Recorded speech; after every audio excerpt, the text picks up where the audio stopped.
La place de la femme est là où elle veut. Et je répète cette phrase tout le temps aux femmes de la favela pour qu'elles sachent qu'elles peuvent devenir ce qu'elles veulent et qu'elles peuvent croire en leurs rêves. Je m'appelle Elisandra Siqueira, je suis originaire du nord du Brésil et je suis arrivée à Paraisópolis quand j'avais 1 an. Je voulais aller à l'université, mais mes parents n'avaient pas les moyens. Je me suis donc engagée dans le travail social dans la favela. J'ai eu ensuite l'opportunité de fonder l'association des femmes au sein de la favela.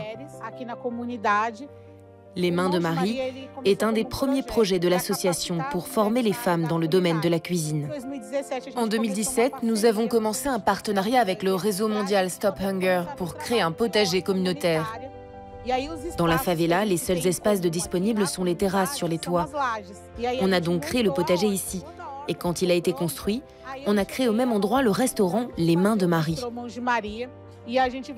Grâce à cela, on donne l'opportunité aux femmes de se former, de générer un revenu grâce à la cuisine et à la restauration, et ainsi ensemble combattre la faim et défendre une alimentation saine grâce au potager où on offre des cours de jardinage pour les familles de la favela.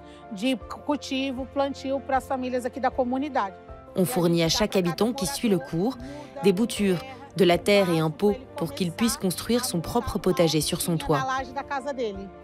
À ce jour, on a formé plus de 3500 femmes. La pandémie est arrivée. On a vécu une situation difficile parce que le projet commercial du restaurant, au-delà de générer des emplois, aide à financer le projet social des Mains de Marie. Nous avons décidé de lutter contre la famine qui grandissait dans la favela en montant une équipe de cuisinières pour produire des repas solidaires. Stop Hunger nous a aidés à consolider notre structure et nous a fourni des aliments de base pour qu'on puisse continuer à nourrir ceux qui en ont besoin. Ce sont de grands partenaires avec qui nous sommes devenus une vraie famille. Depuis le début de la pandémie jusqu'à aujourd'hui, on a déjà distribué plus de 1 650 000 repas solidaires, soit presque 1000 tonnes de nourriture préparée. Aujourd'hui, notre rêve, c'est de faire grandir l'opération Les Mains de Marie. Je pense que Paraisópolis est devenue une référence pour beaucoup d'autres favelas et aussi dans le monde entier. La plupart des femmes des favelas aujourd'hui n'ont aucun modèle.